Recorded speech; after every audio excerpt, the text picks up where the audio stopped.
Un saludo cordial, nuevamente estamos aquí con el programa La Verdad. Agradecemos a todos quienes nos siguen en las diferentes líneas de internet, en YouTube y también de manera directa. Hoy tenemos un programa interesante, estamos aquí en las oficinas, nos han dado un espacio el Hotel Sonesta, al cual le agradecemos, y también a nuestros auspiciantes, Big Daddy Soluciones, a Casa Deco. Nuestro personaje del día de hoy, característico en sí, con su promoción que viene realizando desde algunos años atrás, es Víctor Huerta Jaubín. Él es ingeniero de profesión, pero tiene algo que contarnos muy importante, y es que el tema a tratar tiene que ver con la no violencia. Y por eso agradezco, Víctor, tu presencia. Bienvenido, este es el programa La Verdad, vamos a tener un conversatorio interesante, pero lo primero que quisiera conocer, y también quienes están aquí en el programa La Verdad, ¿quién es Víctor Huerta Jaubín? Gracias por la invitación, gracias Paul. Bueno, básicamente Víctor Huerta Jaubín es un guayaquileño de 47 años de edad, efectivamente ingeniero comercial. La mayor parte de mi vida he vivido en Guayaquil. A pesar de esto, mis estudios secundarios los hice los últimos 2 años en Inglaterra, un internado. Pude estudiar en mi universidad en Estados Unidos, me gradué de Administración de Empresas y también he hecho otros estudios superiores en los Estados Unidos. Puedo decir que vengo de una familia que ha producido y ha sido pagadora de impuestos, creadora de empleos. Mi familia, tanto por el lado de Huerta como por el lado Jaubín, hemos sido industriales. Por el lado Jaubín teníamos empresas de papel y de cartón, como La Reforma, que hacíamos cuadernos, hacíamos papel higiénico, por ejemplo, papel higiénico Top, que era el papel higiénico morado que existía antes. Teníamos también Procarsa, que era la principal cartonera, para poner más o menos... ¿Vienes de una familia acomodada? Sí, vengo de una familia acomodada, realmente mérito de ellos, no mérito mío, no es que haya sido plata trabajada por mí. Y esta familia Jaubín, todo el siglo pasado, desde 1905 hasta 1997, tuvieron justamente las empresas de La Reforma y empresas de la Procarsa. Estas empresas eran únicas en el tema del papel y el cartón, no como ahora que hay muchísimas empresas en cada área, ¿no? Antes eran pocas empresas que manejaban cada rubro. Entonces, gracias a mi familia, efectivamente pude tener mi educación en Inglaterra, mi educación en Estados Unidos, pude tener muchas oportunidades para salir adelante. Pero a pesar de eso, realmente yo era un consultor empresarial con ciertos éxitos, pero muchísimos fracasos. Hasta el momento con una vida normal, tranquila, con excesos o sin excesos. Bueno, excesos, podría decir que como era soltero, dicen ahí que era algo mujeriego. ¿Quiénes dicen?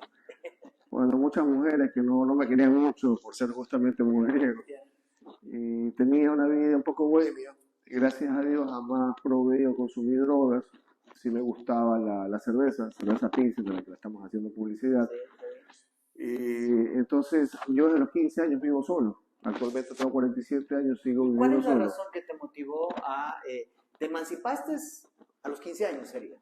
Sí, a los 15 años mis padres me mandan a estudiar en Inglaterra, que estudio los últimos 2 años, quinto y sexto año, que creo que ahora le llaman onceavo y doceavo, ¿no?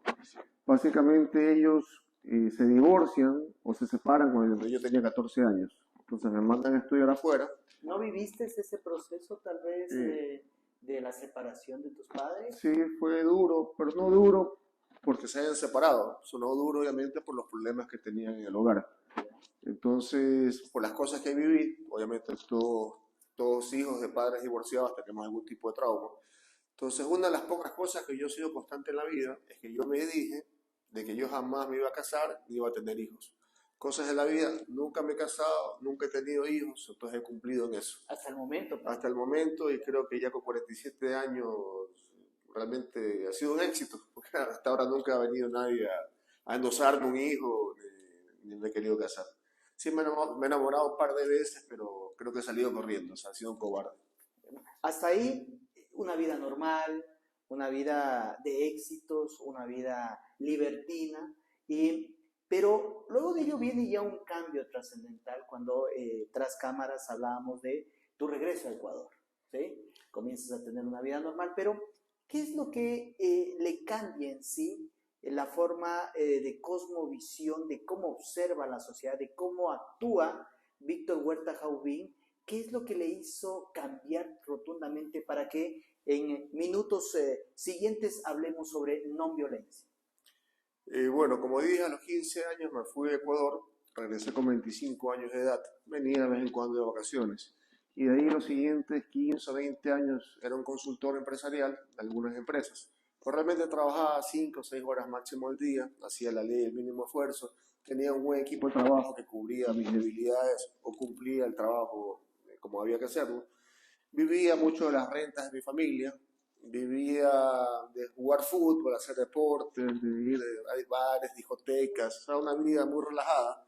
Como gracias a Dios jamás tuve deudas, y hasta la fecha no tengo deudas, nunca me ha gustado vivir endeudado, y no tenía esposa, no tenía hijos, entonces podía vivir como yo quería, y vivía solo, estaba acostumbrado a vivir solo. Entonces siempre me acostumbré a tomar mis propias decisiones, sean buenas o sean malas.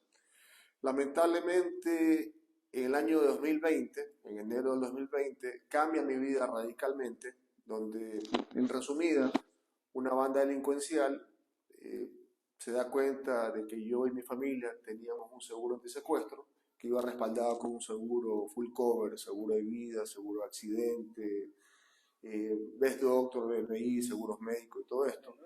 Y después de un seguimiento de 3 o 4 meses, intentan extorsionarme con una chica, una señorita de 23 años de edad que pusieron... ¿Venían planeando, haciendo un seguimiento, poniéndote señuelos, entendería?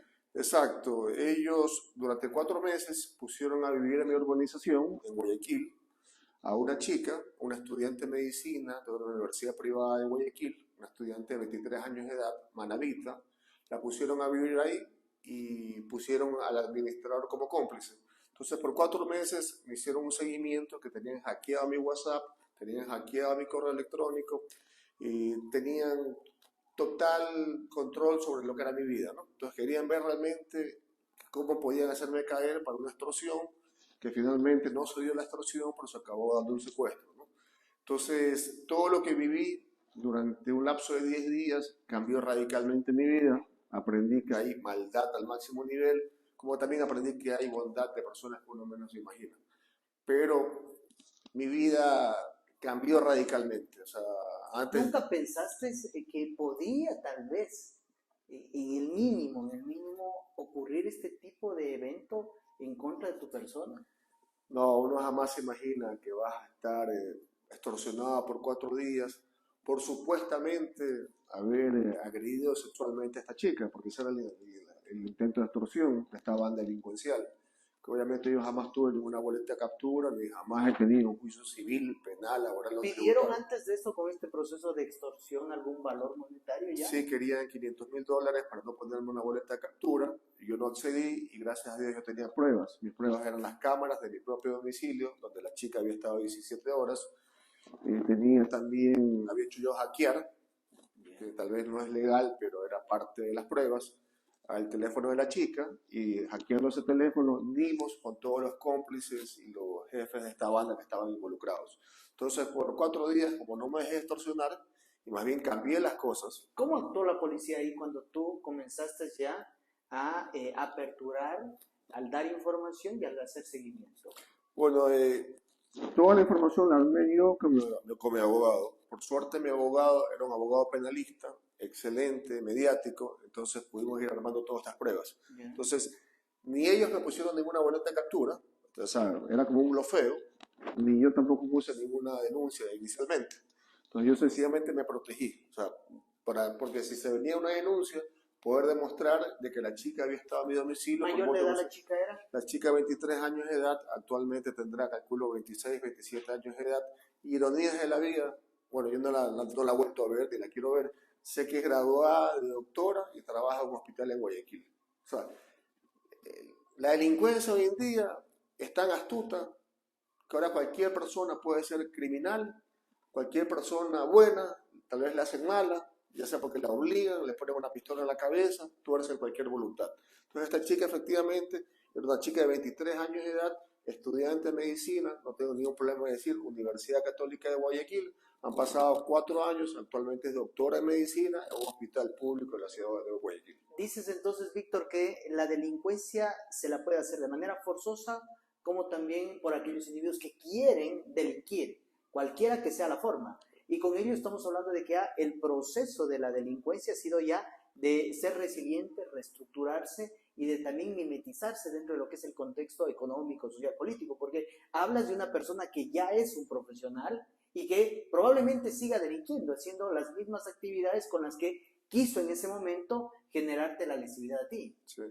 Nosotros por investigaciones después supimos que el propio papá de la chica, que había sido fiscal provincial de un cantón en Manabí, la había obligado a esta chica a volverse delincuente.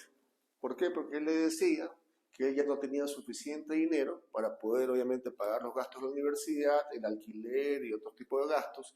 Y también esta chica tenía 2 hermanos menores y tenía una esposa, o sea, el papá tenía una esposa. Entonces le dijo, o te prestas para esta extorsión contra este tipo, o sencillamente se acaba la diversión. Ahora, tengo una pregunta, y cuando tú haces este análisis, ¿cómo catalogas el comportamiento de un padre, saliendo un poquito de contexto, que le exija a su hija delinquir?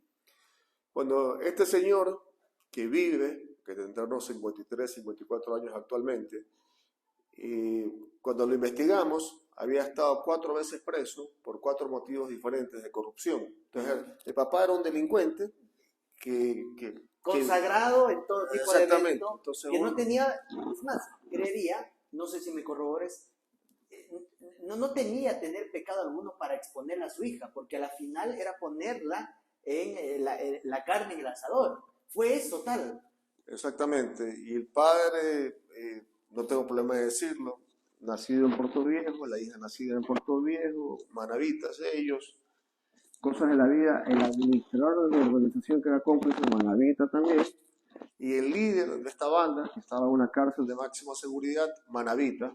Entonces, no tengo nada en contra de la provincia de Manaví, pero sencillamente se conjugaban todas las pruebas. Se conjugaban todas las pruebas. Y hace 4 años esta banda era la única o la principal banda que había en el Ecuador. Hoy hay 4 o 5 bandas, y la banda de la que estoy hablando, la que me afectó, era el brazo armado del único cartel que había en esa época, ¿no? Entonces, estamos hablando de la principal banda delincuencial asociada con el principal cartel mexicano que había en esa época, ¿no? Estamos hace 4 años.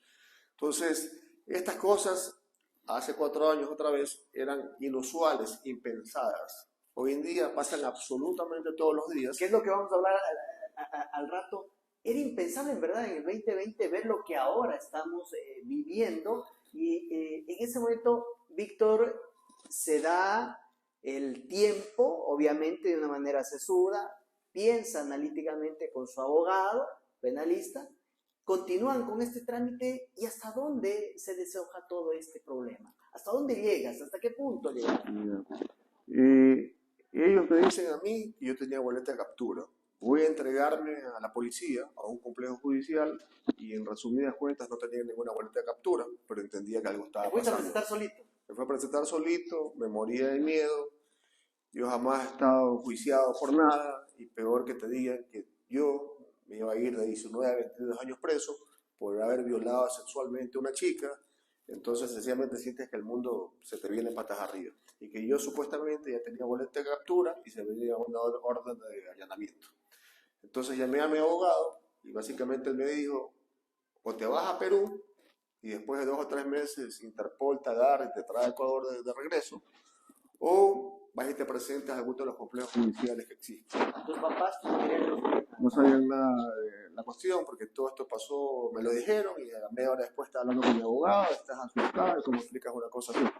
Entonces yo no sé de dónde agarré fuerza, porque igual ya estaba asustadísimo, y fui al complejo judicial Albán Borges en Guayaquil, que quedaba cerca de mi casa, y efectivamente me presenté con mi cédula, y no tenía ninguna boleta de captura, pero entendía que podía llegar una boleta de captura en cualquier momento, o que tenía una banda. La parte burocrática siempre, ¿a qué hora cae? Exactamente.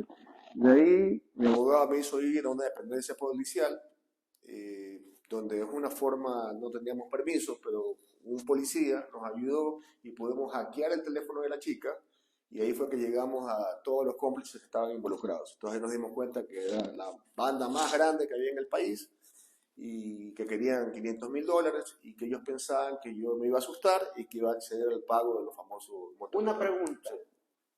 ¿Qué pasó cuando te enteraste que la persona, el administrador, que también nos mencionaste en un momento, que llevaba años con tu familia trabajando, ¿sí? Es cómplice de este delito? Bueno, realmente horrible, porque este señor fue hace casi 30 años contratado por mi propio abuelo, que era socio en esta organización.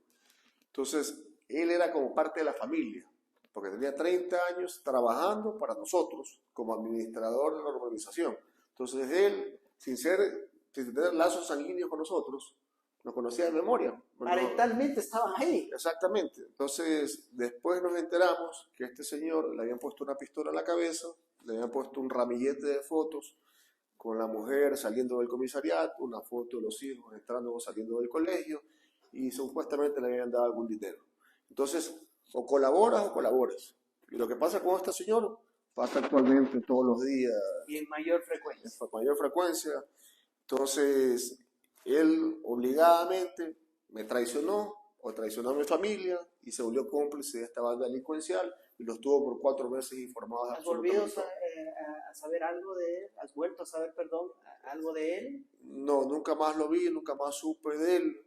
No sé si él pensará que yo en algún momento de la vida voy a tomar algún tipo de medidas contra él, pero sencillamente, tal como lo puse en mi libro, yo solo espero que la justicia divina, sea cual sea, haga lo que tenga que hacer. Entonces, ni contra él, ni contra la señuelo, que es la chica de 23 años, ni contra el papá de la chica. Los involucrados en el secuestro han muerto en los últimos 2 años, los líderes de esta banda, entre ellos mismos se han matado. Pero toda esa gente que está metida en malos pasos, tarde o temprano acaban mal, es lo que yo he visto de lejos, ¿no?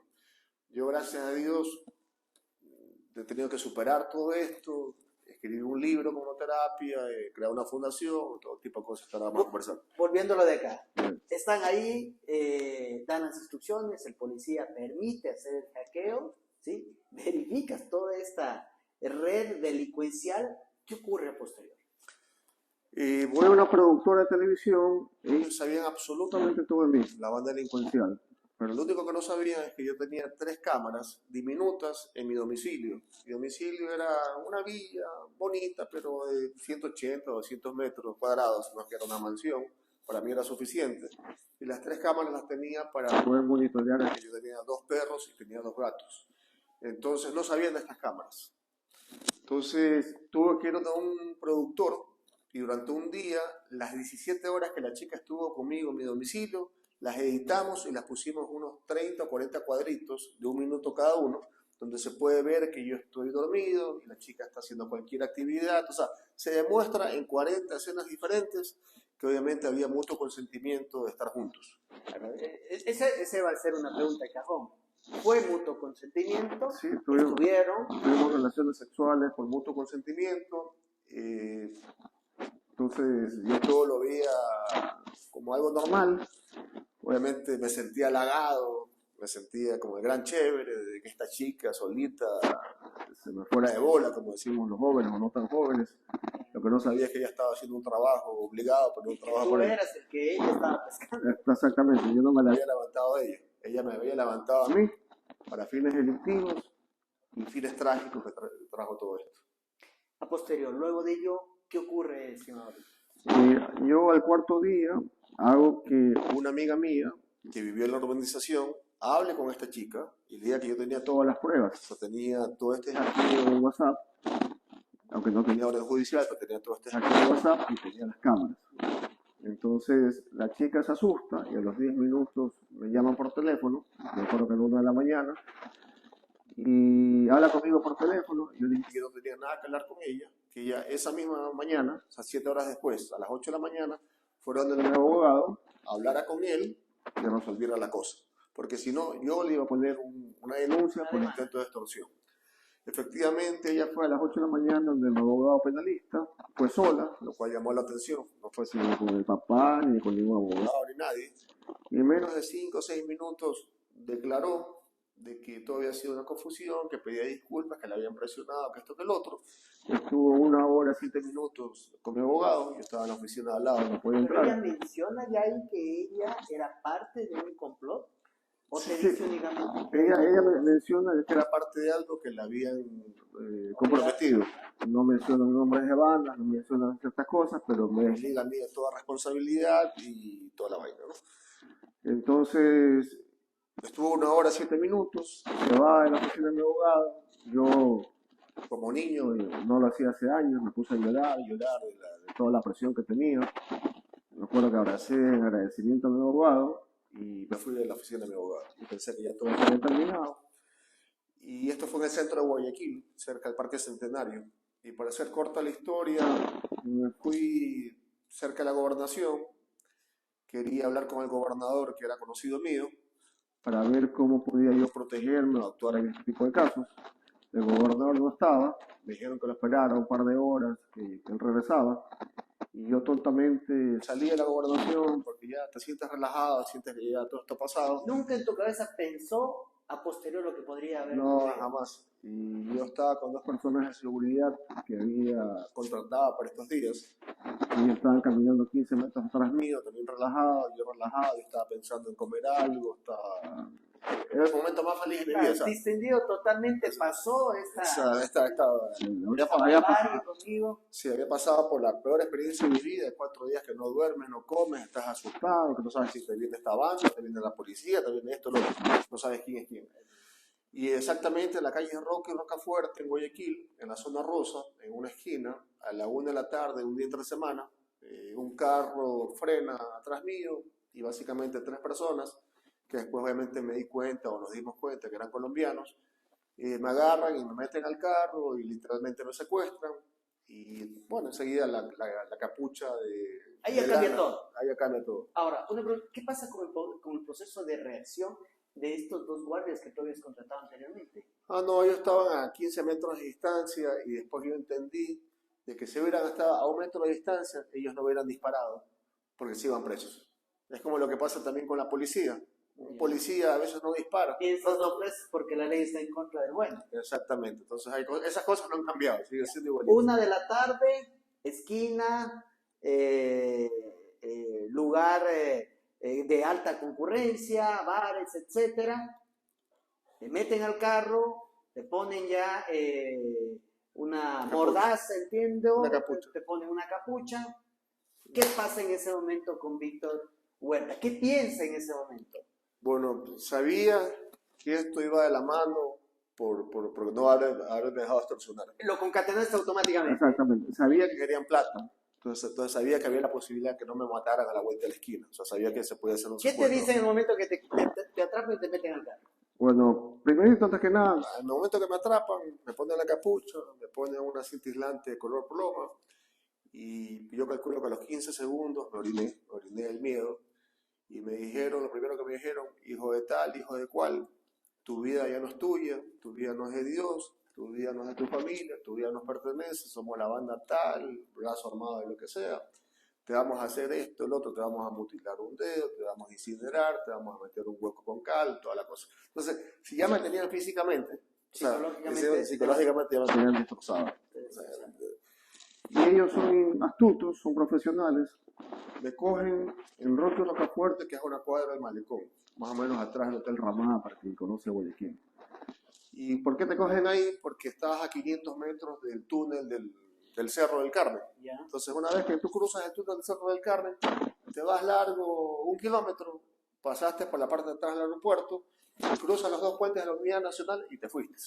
Te fuiste de la ciudad. Estás fuera de la, sí, entonces los secuestros bien hechos son cuando sacas a la persona fuera de la ciudad, ya sea que la traes a la sierra o la metes en una hacienda, o sea, no tienes a la persona dentro de la ciudad. Fíjate que tú hablas cosas muy interesantes, es decir, que todo estaba milimétricamente trazado por parte de los delincuentes al hecho de decir, lo vamos a atrapar en tal lugar, con ello no nos exponemos para que probablemente la policía nos siga, y al final de todo este recorrido que acabas de mencionar, en un tiempo, qué sé yo, no más de 10 minutos, estamos fuera ya de la ciudad, estamos ya en buen recaudo para ellos. Exactamente.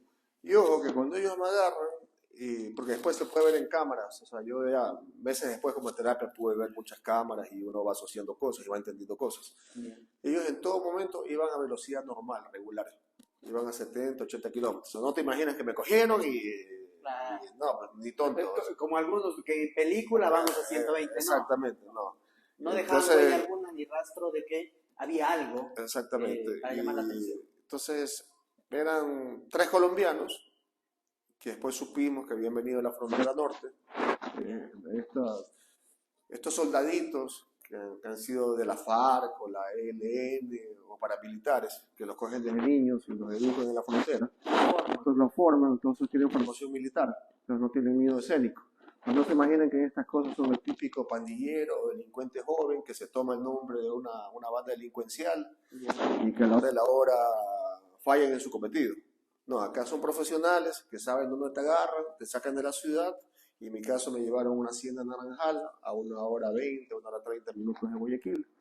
Estaba encapuchado y ahí viene un proceso de 6 días que tuve que estar en una casita 4 por 4 metros, las paredes pintadas de negro. Una pregunta, sí.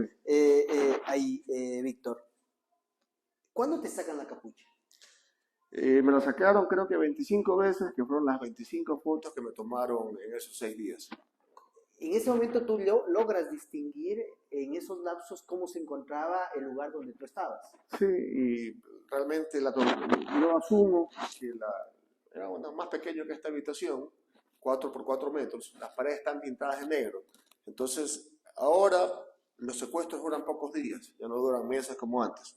Y la idea es que haya mucho daño, no solo físico, gracias a Dios en mi caso no me cortaron nada, pero que haya mucho daño psicológico y también que tú bajes de peso. O sea, que las fotos sean dramáticas, ¿no? Entonces, yo ya había bajado 4 kilos de peso en el intento de extorsión y acabé bajando 6 kilos de peso en los 6 días secuestrados, ¿no?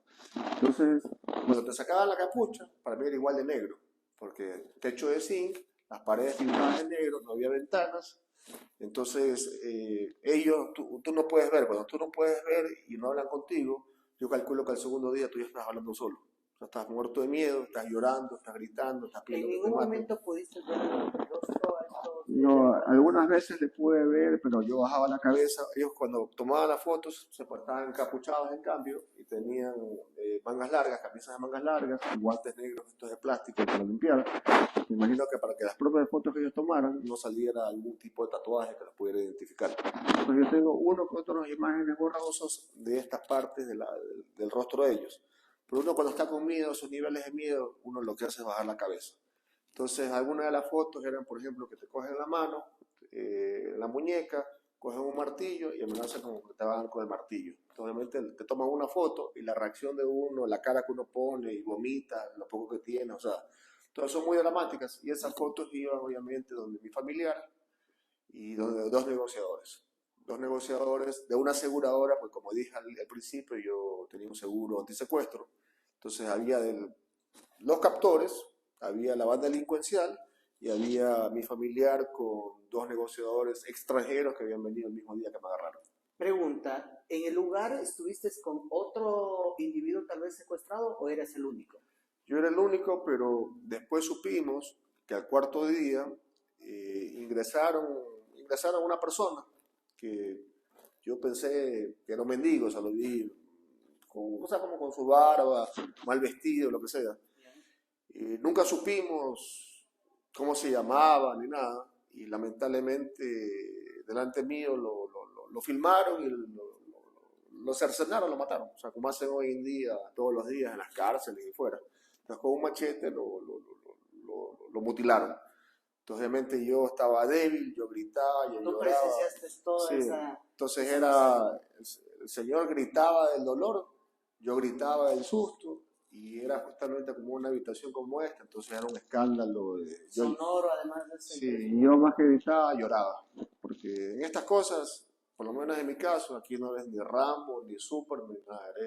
Eres un tipo común y corriente que está muerto de miedo, mal alimentado, asustado, que el corazón no deja palpitar, que tú no sabes realmente en qué momento estás dormido, estás despierto, o sea, pierdes noción de muchas cosas, te mueves más que nada por el olfato.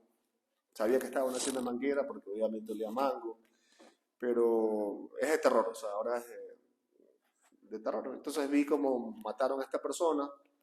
Después de mi liberación llegaron a la casa y la persona estaba triturada, obviamente no tenía cédula, obviamente estaba completamente hinchada, entonces nunca se pudo saber quién era esa persona. Ahora, ¿lograron el cometido los vándalos? ¿Les entregaron lo que pidieron, Víctor? Sí, al sexto día fue el pago que se dio en la frontera norte, colombo-ecuatoriana, bajo pedido de esta banda delincuencial, y se pagó $1 millón en efectivo, en billetes de baja denominación. Entonces, básicamente, fue un policía vestido de civil del lado nuestro. Obviamente, todas estas cosas yo me entero después, ¿no? Mi mundo era una capucha. Y un policía vestido de civil en Tulcán lo tuvieron durante 4 o 5 horas dando vueltas. O sea, lo llamaban por teléfono, le decían 3 pesos en este bus, 3 pesos en este taxi, hasta que finalmente lo hacen subir a la frontera y se ve una foto kilométrica, estas cámaras especiales, como este señor policía vestido de civil le entrega a otro señor con una gorra, unas gafas, un bolso, como una de las muchísimas transacciones ilegales que pasarán todos los días en la frontera, lo que sea. Y 2 o 3 horas después haciendo, concatenando los tiempos, lo que sea, me liberan. Y los días de la vida me liberaron, me regresaron a Guayaquil.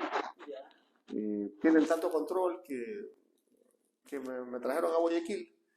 Una cosa interesante también, que cuando recién me secuestran, llaman a mi familiar, el abogado de este líder de esta banda, ¿no?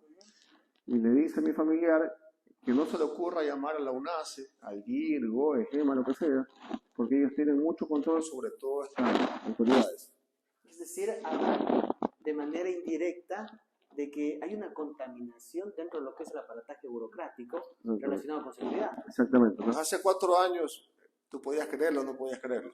Ahorita, lamentablemente, con que haya un pequeño porcentaje de gente infiltrada, de malos elementos de la policía, militares, políticos, incluso una que otra prensa, se dan todas estas cosas. Entonces, ahora, algo que nos estábamos olvidando y que a un momento lo conversamos, Víctor, era que había una lista. Mencionabas de una lista. Sí. Más o menos como para que les puedas mencionar. Todo esto parte porque a mediados de 2019, al líder de esta banda, que estaba físicamente en Cotopaxi, en la cárcel de máxima seguridad de Cotopaxi, le llega un documento, un papel filtrado, donde había un listado de 42 personas que tenían seguro antisecuestro, de varias aseguradoras internacionales. Los 42 personas eran ecuatorianos, en su mayoría guayaquileños y quiteños, y los montos iban de $1 millón a $5 millones. Entonces, de esta lista, no sé si habrán secuestrado a alguien más, pero lo que sí sé en mi caso, por la filtración que tuvimos, que vieron que yo no tenía seguridad, que llevaba una vida relajada, una vida bohemia, que mi familia... Previsible para ser interceptado. Exactamente. Y lo más importante, que había efectividad. ¿Qué pasa el día de mañana? Te pueden secuestrar, pero si la familia no quiere, no pagan el rescate y muere esa persona. No, acá se dieron cuenta que la persona que pagaba a mi familia, obviamente me quería. Tenía capacidad de respuesta. Tenía capacidad de respuesta, y no solo la cuestión económica, sino que realmente querían responder, o sea, que querían pagar. O sea, había efectividad, había amor. Entonces, hay personas que obviamente no saben esto. La gente piensa que la aseguradora paga primero. No, primero paga la familia. Después de 4 o 5 meses, la aseguradora, con todas las pruebas, te devuelve el monto, menos una prima, en este caso el 17%. Que es común, es como cualquier otro tipo de siniestro. Exacto, como un deducible, lo que sea. Sí. Entonces, cuando nos analizaron mi nombre, dijeron, este es el más fácil de todos. Entonces, como es mujeriego, pongámosle una chica. Entonces, aplicaron, que hicieron el secuestro. Vieron la estrategia en función del perfil del individuo. Exactamente, estudian completamente. Vieron que a mí jamás me habían operado, que yo no sufría de colesterol, no era hipertenso, no era diabético, era deportista en esa época. Que si me cogían no iba a tener un guachazo, como le llamamos, un ataque al corazón. ¿De qué sirve que te hagan un seguimiento de 4 meses? Tú te asustas, te agarran y te moriste. O te tiras debajo de las llantas, lo que sea. Entonces sabían que yo no sabía pelear. Sabían que mi mamá en este caso iba a pagar por el rescate. Entonces es un análisis FODA, ¿no? Como fortalezas, oportunidades, debilidades, amenazas. Entonces son pseudos empresarios. Una vez que Víctor llega a ser liberado, en el centro de la ciudad, además de eso, Bueno, en Urdesa Central, que es al norte de Guayaquil, una ciudadela que era de clase media alta, ahora ya todo el mundo vive por San Borondón, pero en Urdesa Central. Y ellos me preguntaron dónde querían que me dejara. Y yo en mi desesperación dije en la Víctor, que significa Victorino Estrada, y efectivamente me dejaron a Victorino Estrada, y ahí empecé a correr como loco, como un toro. Pasado todo eso, Víctor, ¿cuáles fueron las secuelas a posterior? Bueno, obviamente estaba con cantidad de traumas, de ahí tuve un día en Guayaquil, de ahí me sacaron a Quito, estuve 3 días en Quito sacando documentación para protegerme a mí, más que nada a mi familia, o sea, todo legalizado. Me fui del país unas 5 semanas, de ahí tuve que regresar acá por 2 trámites. Cosas de la vida cuando regreso nunca me olvidaron, 19 de marzo del 2020. Un día después estaban cerrados todos los aeropuertos por el COVID, la primera pandemia. Entonces no pude regresar a Perú, estaba en Perú recuperándome. Entonces en Urdesa Central, en otro domicilio que no era mi casa, se armó una casa de recuperación. Entonces por 4 meses sin salir de la casa tuve que estar con un psicólogo, un psiquiatra, un terapista vivencial y 2 enfermeras. Obviamente el psicólogo y el psiquiatra iban de vez en cuando. Las 2 enfermeras estaban siempre conmigo, el terapista vivencial estaba siempre conmigo. Y mis traumas más que nada eran que dormía y me levantaba tirando patadas, puñetes al aire porque tenía más que nada el trauma de cómo mataron al mendigo, ¿no? Tenía pesadillas. Y tenía de vez en cuando ataques de pánico, entonces me tenía a punta de clonazepam, o sea, sedándome. Sí, entonces eso le llaman la cura del sueño, entonces, que habrá sido unos 2 meses, que te tienen más que nada dormido, para que no estés levantado y tu cerebro no esté pensando en 10.000 cosas, ¿no? Entonces te van... Y de ahí a los 2 meses que estaba en este domicilio, resguardado, como quien dice, recuperándome, empecé a escribir papelitos, porque las cosas de la vida, este domicilio había estado abandonado como 10 años, que era de la familia, y como era por época de COVID, no había internet, porque nadie te daba el servicio de internet, no había TV cable, o sea, no había... Entonces, aislado totalmente. Aislado, literalmente aislado. Entonces, yo que jamás había escrito nada, cogí unos papelitos que había y empecé a escribir papelitos. Y de pronto, 3 semanas después tenía 300 papelitos, donde yo había escrito todo lo que te acabo de contar, ¿no? Pero con lujo de detalles y todo. Y también ponía mis virtudes, mis defectos y todo. Y después, sin querer, le fui agregando cosas como que fuera un diario, ¿no? De mi vida, esto y el otro. Y a los 2 meses, o sea, ya al 4.º mes, pido una computadora, me la traen y empiezo a escribir todos estos papelitos, los pongo en un Word. Y en 2 días tenía 146 páginas. Ahí empiezas como a soltarte, a dejar de lado todo este estrés, llamémoslo así, o este trauma a posterior del evento, pero nunca imaginar todavía lo que ahora estás viviendo, o ya lo comenzaste No, para nada. Según yo estaba escribiendo un cuerpo legal sin ser abogado para demandar y denunciar a esta gente. O sea, todavía estaba medio loco. Y yo, gracias a Dios, no me deprimí. ¿Por qué? Porque estaba lleno de odio por lo que había pasado. ¿Te llamas lleno de odio? ¿Tenías bronca? Sí, porque tenía bronca, pero por eso estaba escribiendo todo esto, que jamás me imaginé que iba a acabar siendo un libro, pero para denunciar al administrador, para denunciar a la señora, para denunciar a... En el escrito, Víctor, tu letra, tu diagramación, ¿habla de odio o habla en sí de la escena frustrante que tuviste? Y con ello a posterior, ¿una venganza tal vez? Habla de todo, habla que estoy muerto, estoy lleno de odio, pero si yo voy a vivir con odio, voy a estar muerto en vida. O sea, reflexionas también. Son 120 páginas, 80 páginas del suceso y 40 páginas de reflexión. Lo bonito de todo es que todo lo que yo dije que iba a hacer en 40 páginas lo he hecho y lo he hecho al doble o al triple. O sea, que iba a ayudar a la gente, que iba a hacer cadenas de favores, que mi libro, que lo que estaba escribiendo iba a ser gratuito para la gente. No me imagino. ¿Lo piensas? ¿En qué momento ya configuras ya este tipo de escenario? Bueno, todo al 4.º, 5.º mes de la recuperación, ya cuando era al final, yo tenía 120 páginas sin editar. Y yo jamás había escrito nada, entonces escribía más o menos bien, pero no estaba editado. Entonces se lo mandé a un amigo, como dice, chequéate esta vaina. Chequéate este desahogo que sí. El pana lo lee y dice, pucha, esto es un bestseller, esto es un librazo, lo que sea. Entonces ahí contraté a un community manager, todavía trabaja conmigo, lleva 3 años y medio. Le hicimos una portada, una contraportada y lo mandamos a varias personas o sea, en Word, en PDF, se lo mandamos a varias personas. Y le pusimos una aplicación que tú puedes llevar la contabilidad. O sea, puedes ver el IP, o sea, el IP, a qué país llega cada cosa, ¿no? Entonces, lo chistoso, que como el libro es gratis, tiene ya más de 220.000 reproducciones. ¿Ya? Interesante. Estamos en un país como Ecuador que la gente casi no lee, ¿no? Sí, sí, sí. Entonces, si el libro lo hubiera vendido, tal vez ni 20 personas me lo hubieran comprado. Pero el libro es un libro humano, como estoy hablando ahorita, lenguaje coloquial, sencillo, que te atrapa más o menos al principio. Un relato vivencial total. Un relato vivencial, habla más de mis defectos, de mis virtudes, más de mis cobardías. ¿Ocultas ciertas cosas o lo dices de manera cruda? Lo digo crudo, absolutamente todo. ¿Crees que eso también es algo que ha potenciado tal vez el que el libro sea leído? Sí, porque la gente se siente identificada. Y hoy en día, 3 años y medio después, el libro, el audiolibro están siendo más leídos que nunca, porque dicen, este tipo, todo lo que vivió y todo lo que escribió, es todo lo que estamos viviendo hoy en día. Extorsión, secuestro, complicidad de policía. Hablas de que tiene un efecto desencadenado a la actualidad. Exactamente. Por lo que vivimos en Ecuador con un fenómeno de inseguridad tremendo. Exactamente. Y el libro fue registrado en el SENADI y tiene el ISBN hace 3 años y medio, 4 años. Entonces no es que este tipo escribió el libro hace 2 meses. No, está registrado.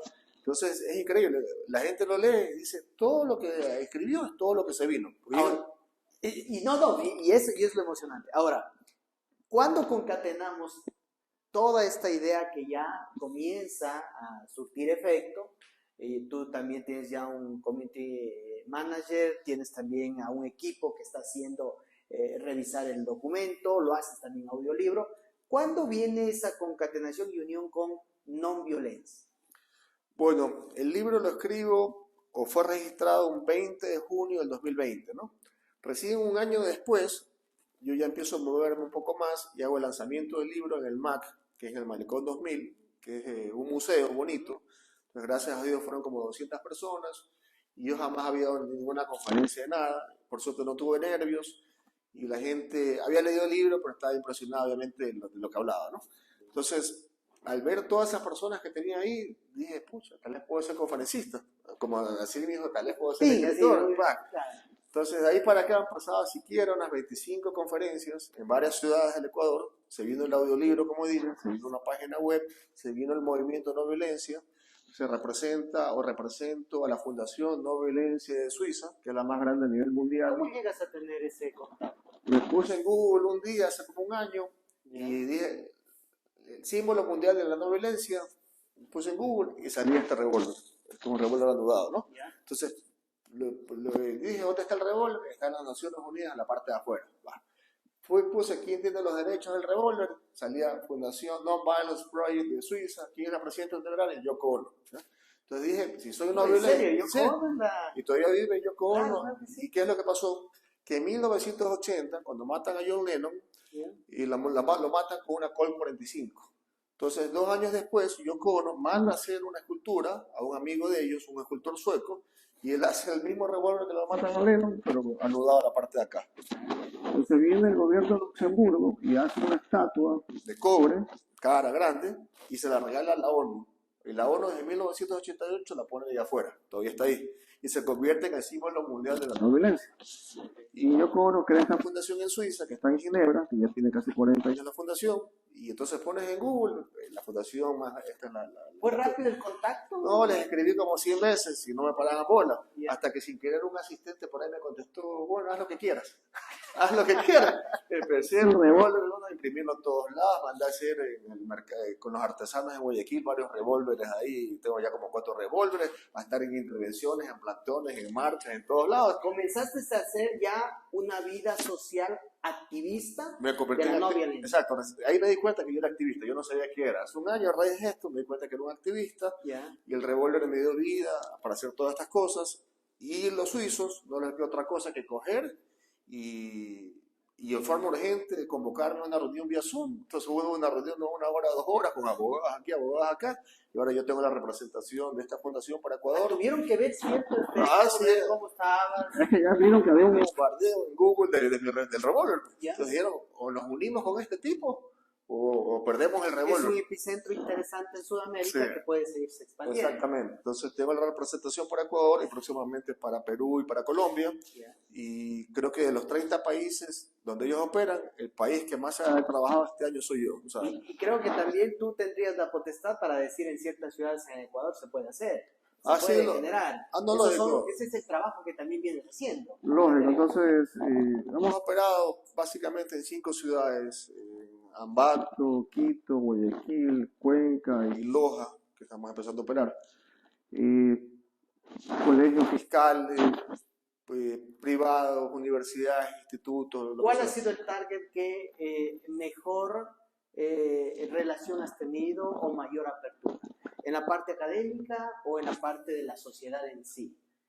Bueno, o a través de fundaciones con poblaciones objetivos. Ahorita, por ejemplo, si van a mi página web, va a ver que tengo alianzas, que se trabaja, por ejemplo, con la Flaxo, una universidad en Quito, prestigiosa, con la PUSE, que es la Pontificia Universidad Católica del Ecuador, también en Quito, que están haciendo un caso de estudio, un repositorio acerca de mi vida. Cómo este tipo vago, de pronto le pasó esto, y ahora arriesga su vida y pone de su bolsillo para ayudar a la gente, ¿no? Entonces, también con la Universidad de Guayaquil, estamos también aquí con la Universidad Nacional de Loja, también la Universidad Casa Grande, la UES. Entonces tenemos como 6 o 7 universidades importantes y que se van sumando. También tenemos el Ministerio de Cultura y Patrimonio, las Casas de la Cultura. Entonces tenemos eventos culturales, de arte, también intervenciones. Alguna vez me tocó meter 5.000 personas, comerciantes minoristas en Guayaquil, que desfilamos hasta la gobernación del Guayas. O sea, hay temas sociales, ¿no? Sí. Entonces, tomó fuerza todo este idea. Tomó fuerza y el revólver habla por sí solo, la forma. Entonces, cuando hay, por ejemplo, este sábado 25 de noviembre, que es el Día de la Mujer, un día feminista, entonces uno de los revólveres va a estar pintado de morado, ¿no? Entonces va a estar en Guayaquil, y normalmente meten 8.000 o 10.000 personas en el centro de Guayaquil, también en Quito. Entonces el revólver lo desfilando, pintado, es simbólico, y al final tiene una historia ese revólver, porque es propio también de lo que tú has ido fomentando con tu narrativa. Ahora, se da la fundación, está en apogeo total. ¿Qué servicios da la fundación, mi estimado Víctor, a más de las conferencias? ¿Hay otras actividades adicionales? Sí. Por ejemplo, ya hemos hecho algunos talleres en Guayaquil y en Quito, por ejemplo, no violencia ambiental, no violencia animal, no violencia digital. O sea, la violencia no solo en la física, probablemente nos enfocamos un 70-80%, pero también estamos variando un poco. Entonces hay talleres donde invitamos a prestigiosos educadores, gente de la academia o la sociedad civil. Entonces no se cobra un solo centavo y tratamos que vaya la mayor cantidad de gente posible. También, como dije, tenemos intervenciones, plantones, hemos hecho festivales de música, que eso es un poco arriesgado, lo hemos hecho en Guayaquil. ¿Por qué arriesgado? Porque el último duró 12 horas, que tocaron 12 grupos musicales en la calle Panamá. ¿Ya? Entonces, hacerlo eso un día sábado, durante 12 horas, que hay miles de personas, y por más que tenga cierta logística o cierta policía, en Guayaquil hoy en día hay el peligro que venga alguien, 2 personas, una moto, una metralleta, y lamentablemente mataron 6, 8, 10 personas, que está pasando, no estoy exagerando. Entonces, son festivales de la paz, pero lamentablemente puede acabar con un festival de la muerte. Pueden tener... Exactamente.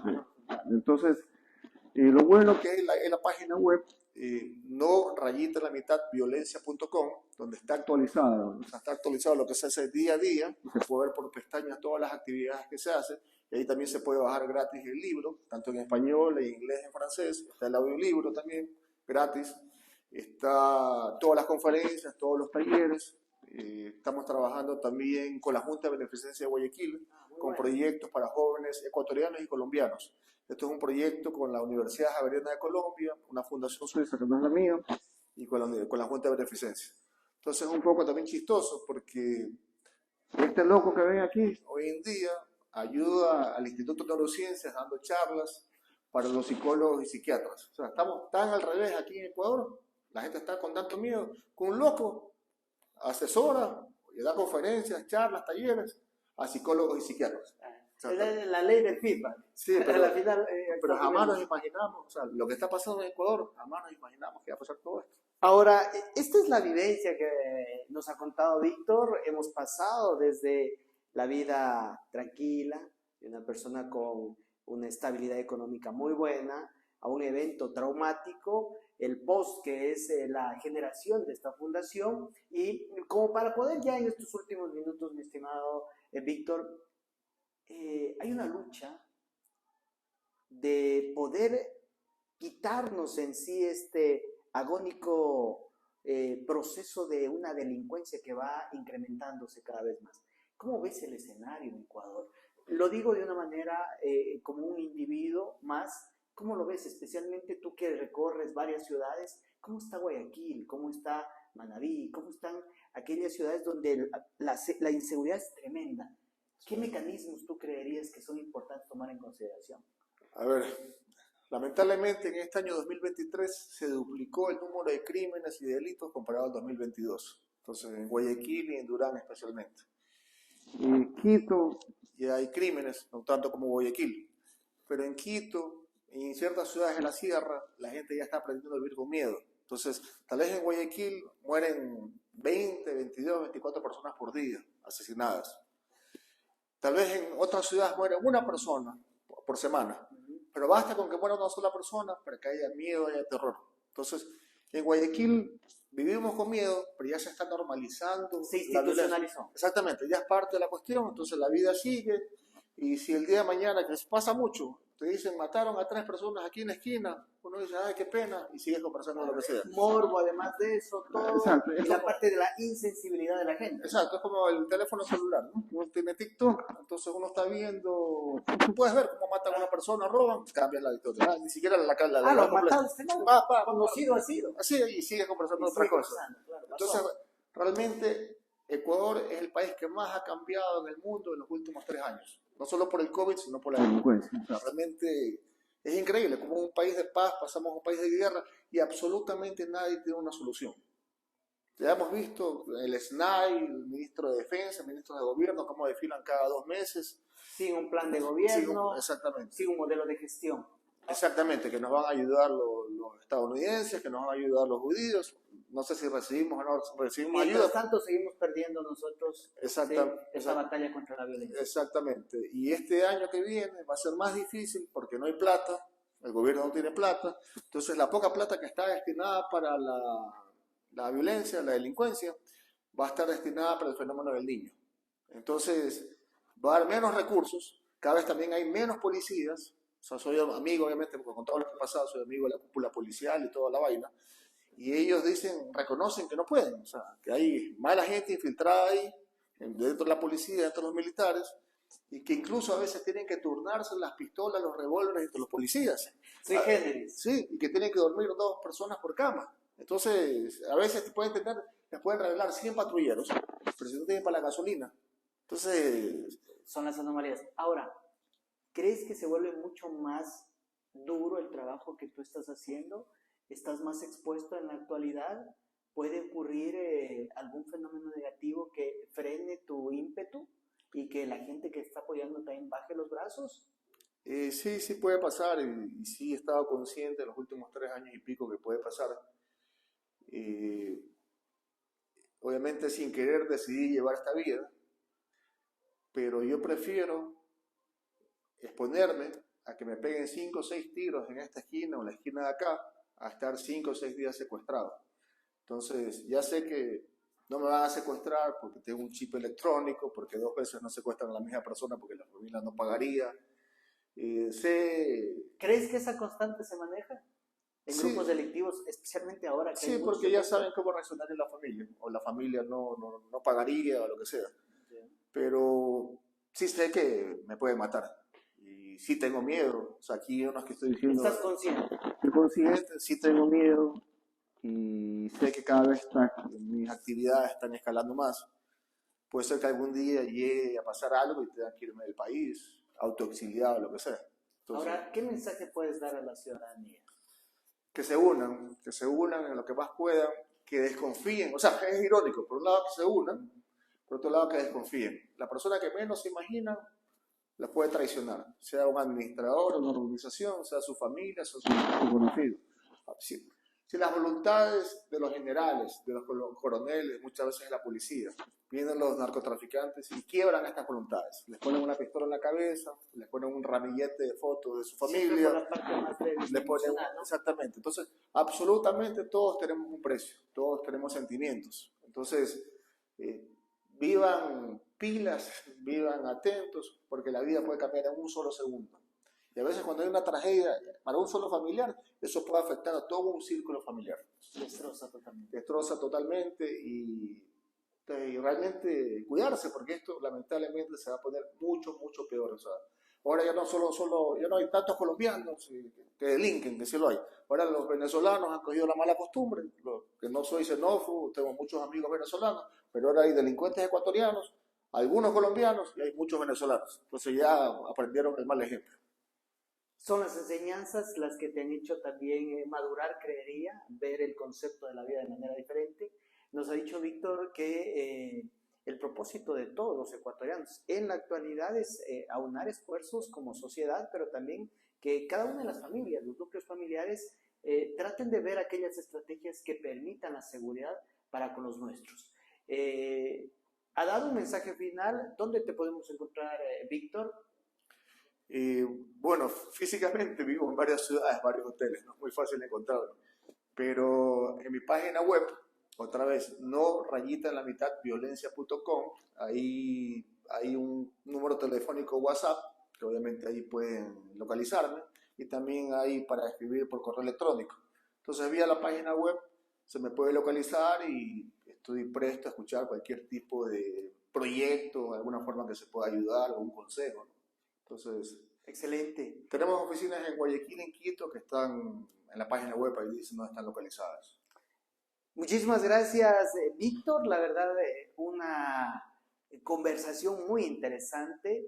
Esta es la realidad, la cruda realidad de muchos ecuatorianos que han vivido lo que nos ha comentado Víctor. Es muy importante también tomar en consideración que esto se lo puede hacer con los GATS, que son las unidades administrativas más importantes en territorio, para que entiendan la seriedad que acusa el no atender lo que es el fenómeno de la inseguridad. Aquí estamos nuevamente dando ya culminación a este programa de La Verdad, sin antes agradecer a Sonesta por permitirnos tener en este espacio tan cómodo la conversación, también a Big Daddy Soluciones y a Casadeco. De mi parte, Paul Cueva, estaré presentándome en una próxima oportunidad con casos y con análisis de la parte económica, de la parte política, social, ambiental, de todo lo que sea coyuntural y que también sea del agrado de ustedes. Así que seguimos en contacto. Muchísimas gracias, Víctor. Mucha suerte. Sabes que las puertas del ojo están siempre abiertas y no violencia. Sigamos, así que meñique arriba, estamos conectándonos. ¿Algo más adicional? Sí, realmente lo felicito. Loja, realmente, obviamente nada es perfecto, pero realmente comparado a otras ciudades, viven en paz, la gente camina tranquila, una ciudad bonita, buen clima. Entonces, disfruten su ciudad, cuídense igual y cualquier cosa extraña, alejen a los malos elementos, lo que sea, o sea, cuiden su ciudad, porque realmente viven en paz. Comparado a otras ciudades, viven en relativa paz, así que cuídense. Muy bien, cuídense todos, vivan las fiestas que estamos nosotros ahora. Te invito también para que vayas a los teatros. Un fuerte abrazo, Paul Cuevas, será hasta la próxima oportunidad. Chau, chau.